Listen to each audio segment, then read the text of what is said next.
The Bursledon Brickworks are unique as being the only remaining steam-driven brickworks in Britain. They were opened by the Ashby family in 1897 and were built along the River Hamble to be close to clay reserves. The Bursledon bricks were made from clay dug from the ground in huge pits. This was done by hand until the 1930s. The clay was brought to the factory by conveyor belt, narrow gauge railway and aerial ropeway.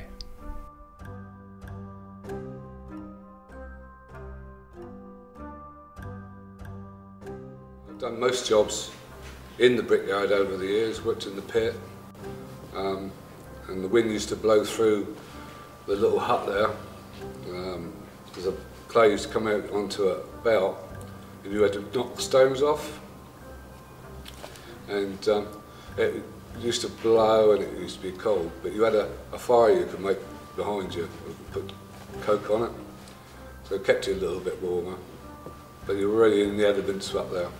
I worked in the bucket station. That's where it comes down the belt, goes into the buckets, then it goes off down to the yard, which goes round and round and round and round all day.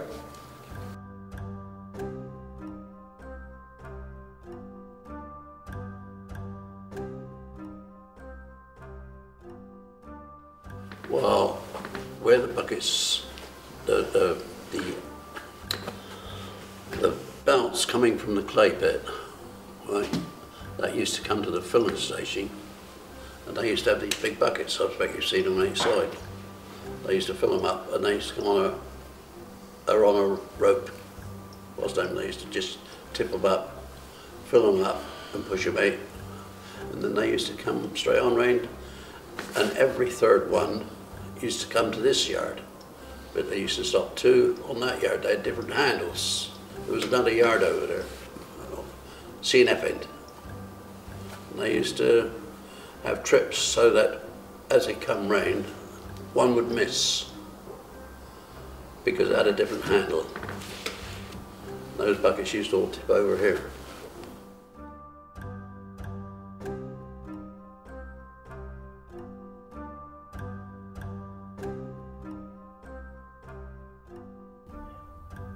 Brian Jones rode back from the pit in a full bucket.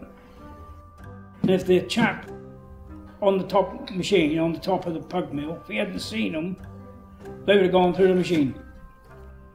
Because there's a big hopper on the roof, and once you were in there, there's knives at the bottom that don't stop. Here we see the clay being transported by the aerial ropeway into the brickworks. The bucket tips the clay into the hopper. The clay then goes through the rollers, the stones are crushed into a smooth paste. This is then pushed out by the Archimedes screw, where it is cut into 8 bricks at a time.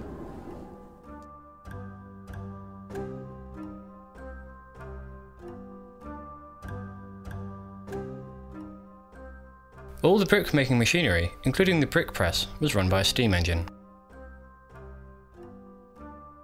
The wet clay was pushed out from the pug mill and covered with sand so as not to stick to the table. 48 bricks per minute were made by each machine. The bricks were made by being cut on the table and were called wire cuts. A quarter of them were pressed to make a stronger brick with a frog, which is the indentation left by the mould, which also contained the company logo, BBC.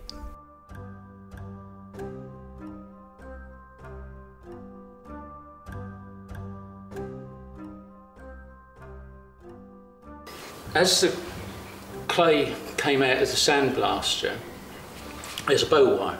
So you pull the bow wire or push it, depending which side it is, when the clay got to an appropriate length, slide it forward behind the previous column of clay, trip the trip, the push rod came forward and pushed the clay on forward through the cutting wires.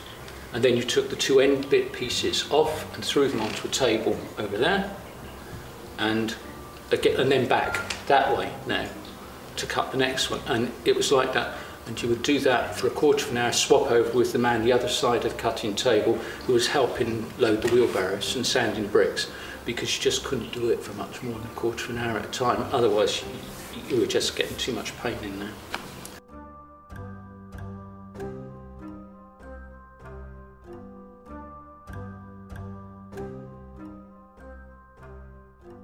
I Started working at Bursledon Brickworks on the 31st of March 1964.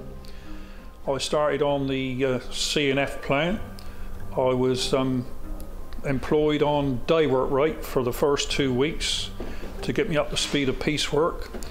When I was appointed to go on the press as a press boy, that consisted of 2 press boys like myself, 2 of us, with a press man, and he was on the handle of the press, and we did 7,000 bricks a day when we got up to the full speed after the 2 weeks introductory to the job. And he was a man that pressed the brick, which is, if you saw the Bursledon Brick Company bricks, they had the BBC frog, which was stamped in the brick, and that was a press did that. As the press boys sanded the brick, so it didn't stick to the plates of the press, it was a dark colour sand, which when you saw the bricks come out, it was a very nice dark red colour with a blue flash in it. That was the breeze and the clay that did that, the flash. But the actual darkness of the brick was the boys sanding the bricks, putting them on the table for the press man. He grabbed the brick, put it in the press, shut the gate up and pulled the handle down. The press went down and came up, and the other press boy, the other side, put his foot on the pedal and took the brick out the press and put it on the wheelbarrow. You put 40 bricks on a wheelbarrow, and you did 7,000 of these bricks a day. That was your tally for the day.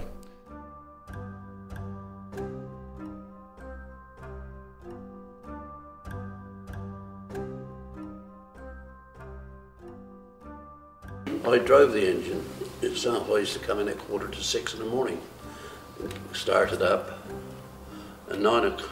They used to start work at 7, and you start making bricks. Then they'd stop at 9 till 20 past 9. They'd start again. Dinner time, they used to stop at 12 o'clock till 1 o'clock, and then start again, 3 o'clock till 15. Break and start again. But when you're on doing the oiling and greasing up of the engine and looking around the boiler, you never got no tea breaks or nothing. You just eat it as you went around, have a cup of tea as you pick it up.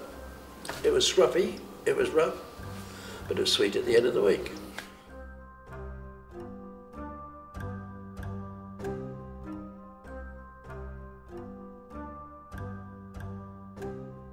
There was not a lot of health and safety. You know, you could, by the press over there, there was a brick lift, and the bricks would go up that lift, and if someone didn't take them off at the top and you were down below, they could come crashing down on you.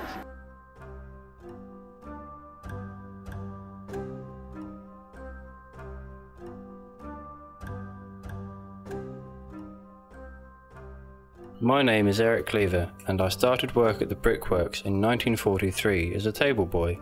I had to ride my bike 12 miles every morning to be there by 7:30. We had to produce a minimum of 20,000 bricks a day. For every 1,000 bricks we made, we were paid 7 pence farthing.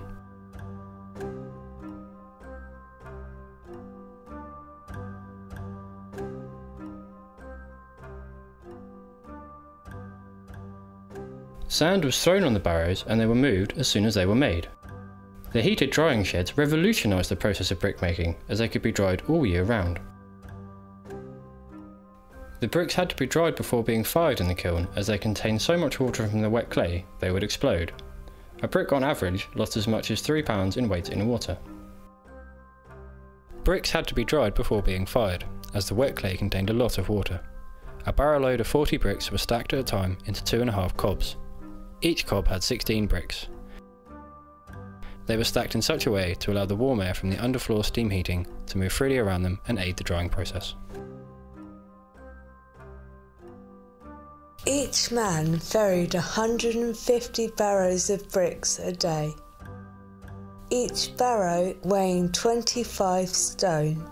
By the end of one day, he would have moved about 24 tons, the equivalent of 3 elephants.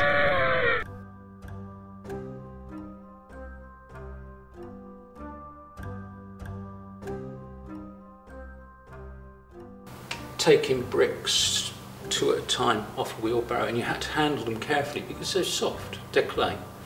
And you had to handle them carefully, gently, and you're standing with your legs across the arms of the wheelbarrow and bending like that. So you were putting quite a twist on your back, and it was hard work. I remember one thing we did, I and another lad did one Saturday afternoon. We did that for a crowd of blokes who were wheeling barrows to us in the other plant over on the would now be the other side of the motorway, and ended up just laid on the floor when I got home. I mean, I wasn't going to move anywhere. Most jobs nowadays are sort of boring, but it certainly wasn't boring here. It was really, really fun sometimes, especially with some of the lads, because of course we were all younger then. So you'd throw a brick down and want to go over with his wheelbarrow. That was just a bit of fun.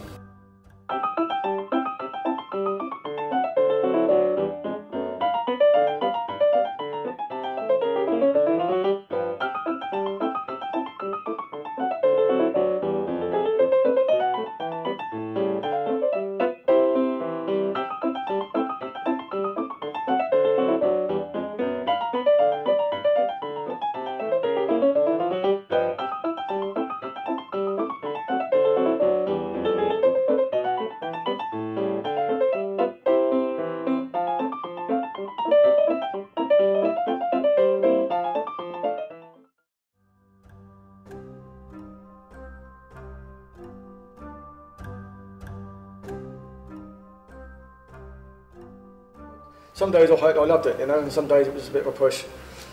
The clay was coming through all angles, and I had a job to keep up, and we had the bad days. But mostly good days, I reckon. Good days, yeah, mostly good days. But it was all, you never stopped, you couldn't stop at all. Didn't have time for a pee or anything like that, you know what I mean? It's just work it off. We sweat it off, really.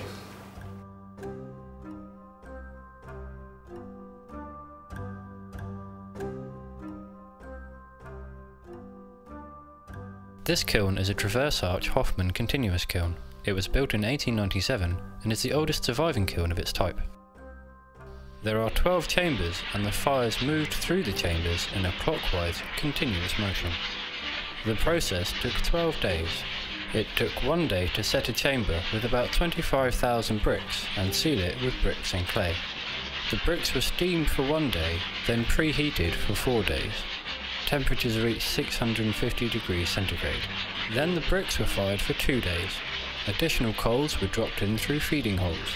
The bricks were fired for 1 day at 850 degrees, then the second day at 1000 degrees centigrade. The chamber was left to cool for 3 days, and then on the 12th day, the hot bricks were drawn out and loaded onto trucks.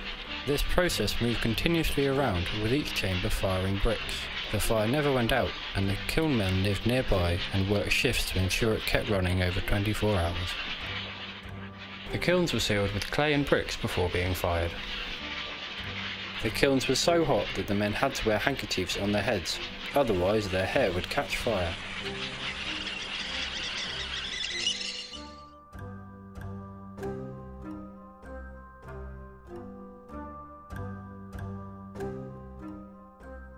The thing that I found very interesting was actually setting in the kiln, because unless you've seen it or see it done, it's a work. It is a skilled job, but there's nothing to say you're skilled at it.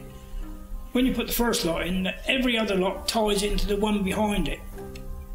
It ties in that way and that way. It ties in 2 ways. So if one falls down, the lot will come down with you. Come down. Not by a lot, but it's there. As you had to fill a kiln a day and empty one a day. If you were drawing, you had to empty that kiln that day. No matter what the weather was like outside, no matter whether you had snow or rain, that had to be emptied.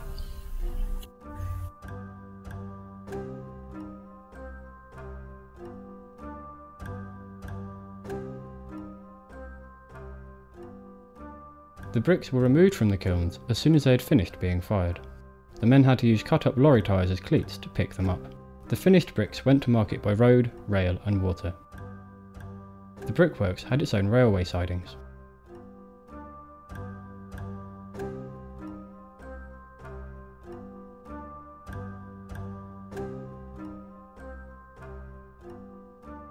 Yeah, you cut lorry inner tubes just to shape your finger. 2 little slots and just put them on your hand and one on your thumb. But I found you were supposed to use them when you were actually putting the bricks in the kiln. But as you pick it up, it would fold back, so I never used them putting bricks in the kiln. But you had no fingerprints. Well, they were there, but they were worn smooth.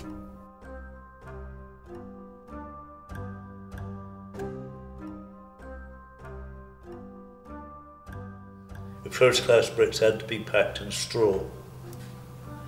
So the old kiln, what used to be next door, B kiln, that was never used for years, that used to be full of straw. They used to deliver bales of straw, and they used to go in, pick an armful of straw up, chuck it on your lorry, and go down, and as you're loading your bricks, you just chuck a bit of straw in amongst it. Stops the bricks chipping, because they chip otherwise. And sometimes it was so hot, the bricks, the straw would catch fire. That's happened many a time. There was a lorry driver, Len Arden, he used to carry a trumpet always, and wherever his lorry was, he used to blow the old trumpet. In the morning, make sure the lads get on and load his lorry first. The brickworks were shut down in 1974. There were many reasons why. The brickworks were becoming less cost effective, as the clay that needed to be dug had to come from further away, and a new motorway, the M27, was built through the site. Today, only the southern part of the site remains and is preserved as a museum.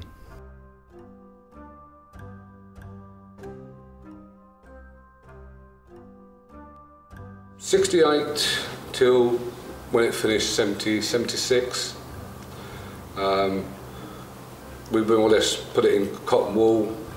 That was the idea, because I don't think they really knew what they were going to do with the place. So we sort of stripped the machines down and oiled them up and that sort of thing. Boarded all the windows up. Just made everything secure. Because it used to be a big, where the motorway is, used to be a massive red pond. Where they used to dig the clay donkeys years ago. That was full of fish. And they had some crowd of people in there used to chuck, not dynamite, something like that. They stung all the fish, and they move them into the big pond right down the bottom of where the air traffic control is. There's hundreds and hundreds of fish and eels in there. Then they backfilled all that, then they put the motorway through. So it split the brickyard in half, as far as all the bridges and that going across.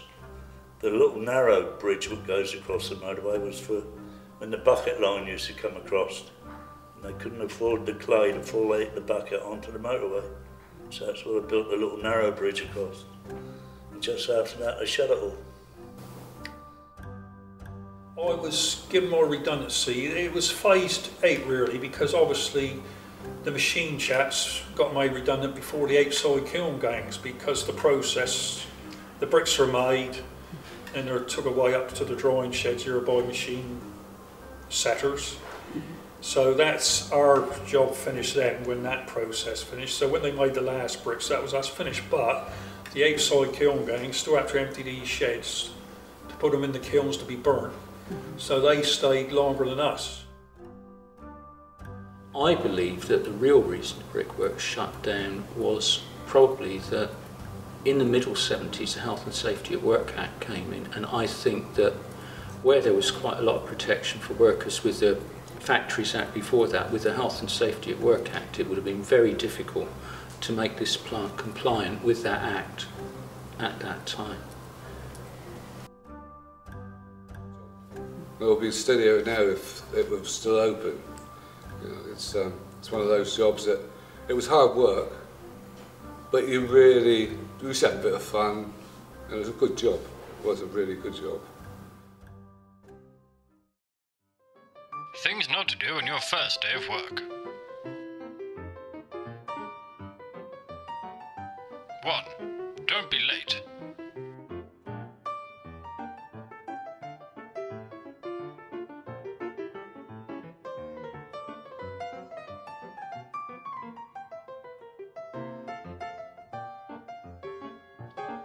2. If you need the toilet, be quick about it.